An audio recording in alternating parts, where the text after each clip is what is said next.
بسم اللہ الرحمن الرحیم بسم اللہ الرحمن الرحیم والصلاة والسلام علی خاتم الانبیاء والمرسلین وعلی آلہ وصحبہ وامتہ اجمعین اما بعد۔ سابقہ ویڈیو کے اندر ایک اضافی عنوان شامل کیا تھا کہ مرزا قادیانی کی جماعت کلمہ و خاتم النبیین میں کس قسم کی تحریفات کرتی ہے۔ کچھ تحریفات سابقہ ویڈیو میں آپ سن چکے ہیں، اسی تسلسل کو باقی رکھتے ہوئے آج جو چوتھی تحریف ان کی طرف سے کلمہ و خاتم النبیین میں کی جاتی ہے اس سے متعلق بات کریں گے۔ چوتھی تحریف یہ ہے کہ یہاں پر خاتم انگوٹھی کے معنی میں ہے اور یہاں پر کلمہ خاتم کو کنایتاً استعمال کیا گیا ہے، اور کنایہ یہاں پر خوبصورتی ہے، زینت ہے، یعنی وخاتم النبیین اور انبیاء کی انگوٹھی ہے۔ کنایتاً معنی یہ ہوگا کہ آپ انبیاء کی خوبصورتی ہیں، آپ انبیاء کی زینت ہیں۔ تو اس معنی کے ساتھ ان کے مطابق رسول اللہ صلی اللہ علیہ وسلم کی شان واضح ہوگی، اور رسول اللہ صلی اللہ علیہ وسلم کے آخری نبی ہونے کا اس کلمہ سے کوئی تعلق باقی نہیں رہتا۔ اور یہ بھی وہ جھوٹ ہے جو قرآن پر وہ باندھتے ہیں، اللہ تعالیٰ کی ذات پہ باندھتے ہیں۔ اس دجل اور جھوٹ اور تحریف کے کچھ جوابات تو مشترک ہیں، جو پہلے جو تحریفات تھی ان میں بھی ذکر کر دیا گیا ہے کہ یہ بالکل قرآن کی 100 آیات کے مفہوم، مضمون اور تفسیر کے مخالف ہے۔ ایسے ہی 210 سے زائد روایات کے مفہوم اور مضمون کے مخالف ہے، ایسے ہی اجماع امت کے بھی مخالف ہے، اور ایسے ہی اصول کے بھی خلاف ہے کہ جب حقیقی معنی لینا ممکن ہے تو پھر مجازی معنی کی طرف جانا ہی باطل ہے۔ حقیقی معنی یہاں پر لینے میں کوئی کسی قسم کی رکاوٹ نہیں ہے، تو پھر آپ حقیقی معنی کو چھوڑ کے کنایہ کی طرف کیوں جاتے ہیں؟ اگر یوں ہی اس دروازے کو کھول دیا جائے کہ ہر آدمی اٹھے اور قرآن پاک کو بازیچہ اطفال بنائے، اور جہاں اس کا دل کرے حقیقی معنی لے، جہاں دل کرے مجازی معنی لے، اپنے طے شدہ فضول قسم کے اصولوں کے مطابق یا اپنے نظریے کے مطابق قرآن کو ڈھالنے کی کوشش کرے، تو پھر قرآن پاک کے اندر کسی قسم کا حکم اپنی اصل حالت میں باقی نہیں رہے گا، کوئی رکن باقی نہیں رہے گا، کوئی عقیدہ باقی نہیں رہے گا۔ دو مثالیں عرض کرتا ہوں۔ ایک مثال نماز کی، کہ قرآن پاک میں اللہ تعالیٰ نے 20 جگہ پر اقیم الصلاۃ یعنی نماز قائم کرو، نماز قائم کرو، یہ کلمات ذکر کیے ہیں۔ اب کلمہ الصلاۃ کا جو لغوی معنی ہے، حقیقی معنی ہے، وہ ہے دعا کرنا، اور جو اس کا شرعی معنی ہے، اصطلاحی معنی ہے، وہ ہے نماز قائم کرنا۔ اب اگر کوئی شخص یہ کہے کہ الصلاۃ اس کا لغوی مطلب تو دعا کرنا ہے، تو اس لیے اقیم الصلاۃ کا مطلب یہ ہے کہ دعا قائم کرو، تو قرآن کی 20 آیات میں وہ تحریف ہو جائے گی، اور 20 آیات اس بات پہ پھر دلالت کریں گی اس غلط قاعدے اور اصول کے مطابق کہ اب نماز کا حکم قرآن پاک میں نہیں ہے، اس لیے نماز چھوڑو اور دعا قائم کرو۔ الصوم عربی زبان کے اندر، لغت کے اندر رکنے کو کہتے ہیں، اور شریعت میں کہتے ہیں الامساک عن الاکل والشرب والجماع۔ اب کوئی شخص کہے کہ قرآن پاک میں اللہ تعالیٰ نے فرمایا فمن شہد منکم الشہر فلیصمہ، تم میں سے جس کو بھی رمضان کا مہینہ ملے وہ اس میں رک جائے، روزے نہ رکھے، رک جائے، چونکہ لغوی معنی ہے نا، مجازی معنی کو حقیقی معنی کو یہاں پر لیا جائے اور مجازی کو چھوڑ دیا جائے، تو اب روزے کا رکن بھی ختم ہوگا، جیسے نماز کا رکن ختم ہو گیا ایسے روزے کا رکن بھی ختم ہو گیا۔ ایسے ہی حج کہتے ہیں قصد کرنے کو، اور کوئی شخص کہے کہ وَلِلَّهِ عَلَى النَّاسِ حِجُّ الْبَيْتِ، بس قصد کرو، ارادہ کرو، تو بس یہ حج کا بھی جو رکن ہے ادا ہو گیا، یہ حکم بھی پورا ہو گیا۔ تو اگر اس کو عام چھوڑ دیا جائے کہ بھئی جہاں دل کرے حقیقی معنی لو، جہاں دل کرے مجازی معنی لو، کوئی قاعدہ نہیں، کوئی اصول نہیں، کوئی رکاوٹ نہیں، قرآن کے تمام احکامات کو ختم کر دیا جائے گا اور تمام عقیدے کو تہس نہس کر دیا جائے گا۔ تو جیسے اقیم الصلاۃ، من شہد منکم الشہر فلیصم، وللہ علی الناس حج البیت، ان کلمات کے اندر آپ مجازی معنی کو لیتے ہیں، حقیقی معنی کو نہیں لیتے۔ ایسے ہی وخاتم النبیین کے اندر حقیقی معنی کو آپ لیں گے، مجازی معنی کو نہیں لیں گے، اس لیے کہ من شہد منکم الشہر فلیصم اور دیگر جو آیات احکامات کی پڑھی ہیں ان میں قرائن موجود ہے، دلائل موجود ہے کہ یہاں پر حقیقی معنی مراد نہیں ہے، رسول اللہ صلی اللہ علیہ وسلم کا عمل موجود ہے، تو آپ حقیقی معنی کو چھوڑ کے مجاز کی طرف جاتے ہیں۔ اور وخاتم النبیین کے اندر تمام تر دلائل اس بات کا ثبوت ہے کہ یہاں پر حقیقی معنی مراد ہے۔ اب یہاں پر آپ حقیقی چھوڑ کے مجاز کی طرف جاتے ہیں، کل کوئی وہاں پہ مجاز کو چھوڑ کے حقیقت کی طرف آ جائے تو پورے قرآن کے اندر پھر تحریف آ جائے گی اور سارے احکامات ختم ہو جائیں گے۔ تو اس لیے اصولوں کے مطابق تفسیر کی جاتی ہے، اور یہ اصول صرف ہمارے نزدیک نہیں، قادیانیوں کے نزدیک بھی مسلم ہے۔ پہلے عرض کیا ہے کہ برکات الدعا میں خود قادیانی نے لکھا ہے کہ ہمارا جو اصول ہے تفسیر کا، وہ قرآن کو پہلے قرآن سے تفسیر کی جائے گی، پھر حدیث سے کی جائے گی، پھر اس کے بعد اقوال صحابہ سے کی جائے گی۔ تو جب آپ کے اصول ہیں تو انہی اصولوں پہ آپ چلیں اور دیکھیں کہ کہیں کسی موقع پہ خاتم النبیین کا ترجمہ کسی مفسر نے قرآن کی کسی آیت نے یا کسی حدیث نے یا کسی صحابی نے زینت سے کیا ہے، خوبصورتی سے کیا ہے، نہیں کیا، تو اس کا مطلب یہ ہے کہ آپ اپنے اصولوں پر خود ہی نہیں چل رہے۔ تو یہ چوتھی تحریف تھی ان کی طرف سے۔ پانچویں تحریف ان کی طرف سے کی جاتی ہے کہ الف لام یہاں پر عرفی ہے، الف لام یہاں پر استغراق عرفی کے طور پر ہے۔ استغراق عرفی کا مطلب یہ ہے کہ عرف میں جو طے ہو رہے ہیں، جو مقید ہو رہے ہیں، وہ اس میں داخل ہیں، باقی اس سے خارج ہیں۔ مثال کے طور پہ وہ دلیل یہ دیتے ہیں کہ قرآن پاک میں اللہ تعالیٰ یہودیوں کے متعلق فرماتے ہیں وَيَقْتُلُونَ الْأَنْبِيَاءَ یا وَيَقْتُلُونَ النَّبِيِّينَ، تو النبیین الانبیاء ان دونوں پہ الف لام داخل ہے، اور اس سے یہ مراد ہرگز نہیں ہے کہ تمام کے تمام انبیاء کو بنی اسرائیل نے قتل کیا تھا، شہید کیا تھا، بلکہ معلوم شدہ ہے کہ کچھ انبیاء کو انہوں نے شہید کیا تھا، قتل کیا تھا۔ تو یہ الف لام جو النبیین پر یا الانبیاء پر ہے، یہ الف لام استغراق عرفی کے لیے ہے۔ تو وہ کہتے ہیں ایسے ہی وخاتم النبیین کے اندر آپ انبیاء تشریعی ان کے لیے خاتم ہیں، ان کے لیے آخر ہیں، ان کے سلسلے کو ختم کرنے والے ہیں، غیر تشریعی کے ختم کرنے والے نہیں ہیں۔ تو یہ بھی ایک تحریف ہے اور بڑی کمزور قسم کی تحریف ہے۔ اس کی وجہ یہ ہے استغراق عرفی اس وقت ممکن ہوتا ہے جب استغراق حقیقی مراد لینا ممکن نہ ہو۔ اب وَيَقْتُلُونَ النَّبِيِّينَ کے اندر ہر ایک کو معلوم ہے، دلائل سے معلوم ہے کہ تمام انبیاء کو انہوں نے قتل نہیں کیا، بلکہ کچھ انبیاء کو قتل کیا ہے، تو وہاں پہ تو استغراق حقیقی مراد لینا ممکن ہی نہیں ہے۔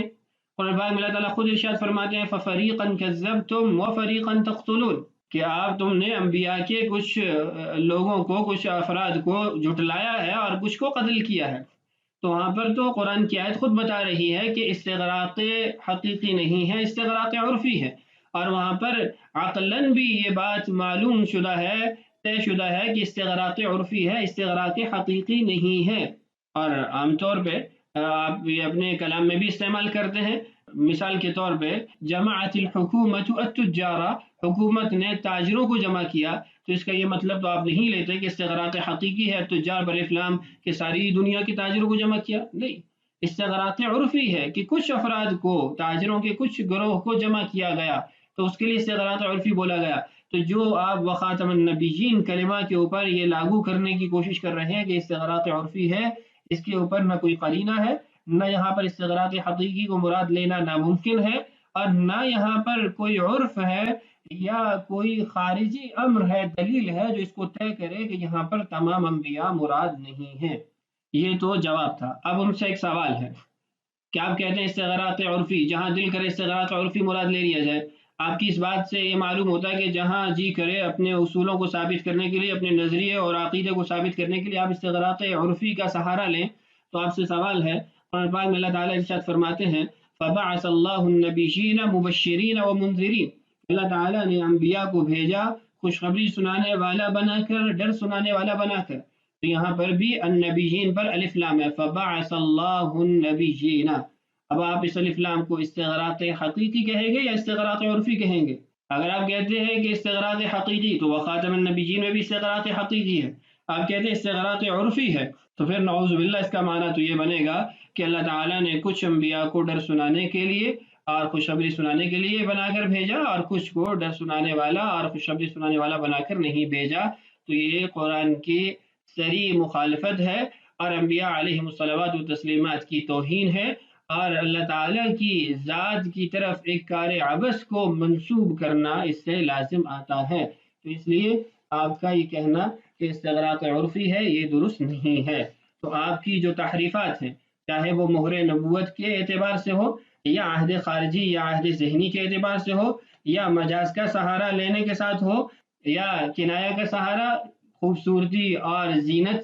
کے طور پہ تحریف ہو یا الف لام استغراق عرفی کی تحریف ہو، یہ تمام تر تحریفات ججل پر مشتمل ہیں، کذب پر مشتمل ہیں، اور اللہ کی ذات پر، اللہ کی کتاب پر جھوٹ باندھنے کے مترادف ہیں، اور رسول اللہ صلی اللہ علیہ وسلم کی شان میں اس سے تنقیص لازم آتی ہے۔ تو آپ کی تمام تر رقیق قسم کی تحریفات، تعویلات، تخصیصات یہ باطل ہے، نہ اس پر کوئی قرآن کی دلیل ہے، نہ حدیث کی دلیل ہے، نہ اجماع کی دلیل ہے، نہ ہی کسی معتبر عالم، مفسر، محقق اور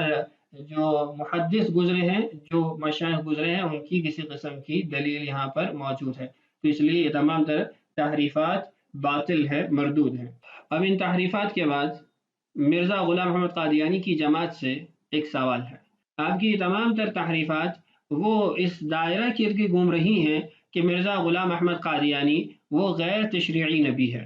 اور مجاز کا سہارا، تحریفات کے سہارے سے جو آپ نے نتیجہ اخذ کیا وہی ہے کہ مرزا غلام احمد قادیانی وہ غیر تشریعی نبی ہے، اور رسول اللہ صلی اللہ علیہ وسلم کی ذات وہ تشریعی انبیاء کو ختم کرنے والی ہے، تو اس لیے مرزا غلام احمد قادیانی اس سے خارج ہے۔ اب آپ سے سوال یہ ہے کہ آپ اتنے زیادہ تحریفات کی طرف کیوں جاتے ہیں؟ ایک غیر تشریعی نبوت کو ثابت کرنے کے لیے آپ کا جو رہبر ہے، رہنما ہے مرزا غلام احمد قادیانی، اس نے تو اپنی کتابوں کے اندر مستقل شریعت کا دعویٰ کیا ہوا ہے، مستقل رسول ہونے کا دعویٰ کیا ہوا ہے۔ تو جب وہ مستقل شریعت کا دعوے دار ہے تو آپ کو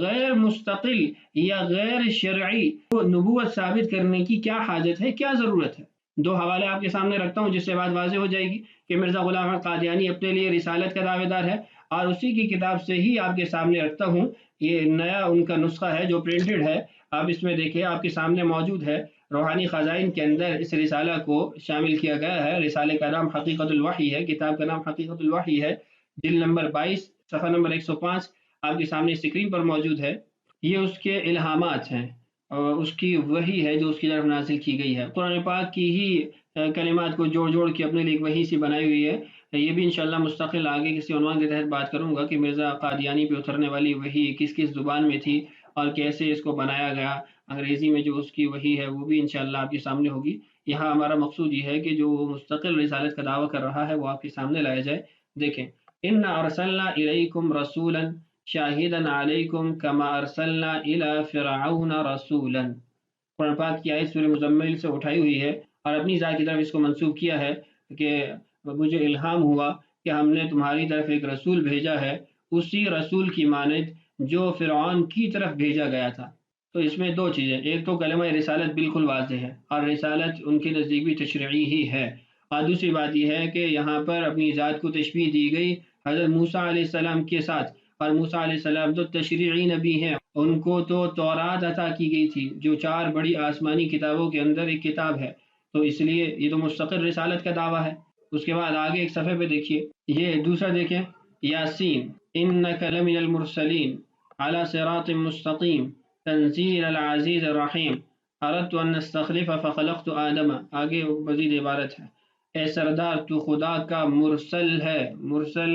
کہتے ہیں بھیجا گیا، رسول ہے، راہ راست پر اس خدا کی طرف سے جو غالب اور رحم کرنے والا ہے۔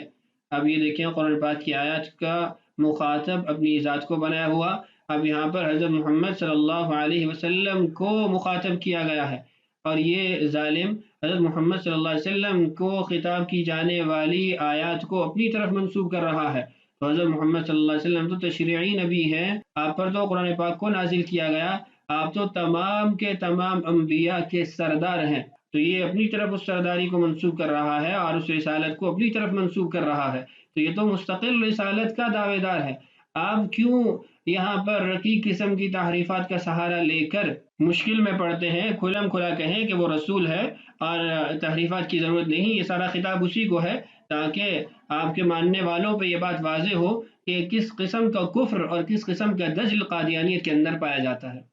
حقیقت الوحی کے اندر صفحہ نمبر 75 دیکھیے، انی لا یخاف لدی المرسلون، میرے قرب میں میرے رسول کسی دشمن سے نہیں ڈرا کرتے۔ کتب اللہ، خدا نے لکھ چھوڑا ہے کہ لاغلبن انا ورسلی، میں اور میرے رسول غالب رہیں گے، وہم من بعد غلبہم سیغلبون، اور وہ مغلوب ہونے کے بعد جلد غالب ہو جائیں گے۔ قرآن پاک سے عبارتیں چوری کر کے اپنے الہام کی طرف منسوب کی ہیں۔ اس کے نیچے حاشیے دیکھیے، اس وحی الہی میں خدا نے میرا نام رسل رکھا ہے، کیونکہ جیسا کہ براہین احمدیہ میں لکھا گیا ہے کہ خدا تعالیٰ نے مجھے تمام انبیاء علیہم السلام کا مظہر ٹھہرایا ہے اور تمام نبیوں کے نام میری طرف منسوب کیے ہیں۔ میں آدم ہوں، میں شیس ہوں، میں نوح ہوں، میں ابراہیم ہوں، میں اسحاق ہوں، میں اسماعیل ہوں، میں یعقوب ہوں، میں یوسف ہوں، میں موسیٰ ہوں، میں داؤد ہوں، میں عیسیٰ ہوں، اور حضرت صلی اللہ علیہ وسلم کے نام کا میں مظہر اتم ہوں، یعنی ذلی طور پر محمد اور احمد ہوں صلی اللہ علیہ وسلم۔ یہ جو ذلی طور پر محمد اور احمد ہوں، اس کی تو قلعے انشاءاللہ اگلی ویڈیو میں